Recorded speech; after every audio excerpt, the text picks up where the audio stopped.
د افغانستان کرکټ ملي لوبډله کې بیا جنگ پیل شو.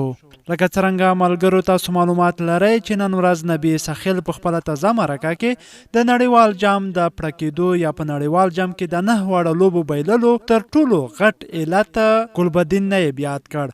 وایي که چیرته ګلبدین نیب په همدغه کې لوبډل مشر نه وای موږ به ځای یا لوبې ګټلی شوې.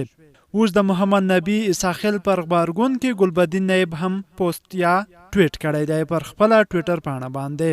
د ګلبدین نیب په ټویټ کې نبی د خبرو په جواب کې داسې لیکلی دی: نبی رشید اصغر مشال او ستنګزي له لاسه به زموږ کرکټ ته به کیږي.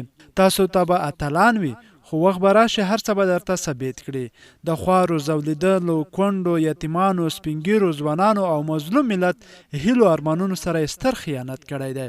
ملګرو لکه څرنګه چې رشید خان د ټیسټ لوبه وګټله نو دلته د رشید په کپتانۍ کې دومره تاثیر نه و، خو له ده سره کوم لوبغاړي نبی ساحل اصغر او دی په خپله یو ځای وو او په اتفاق کار کولو او په نړیوال جام کې د ګلبدین نیب ټول مخالف وو.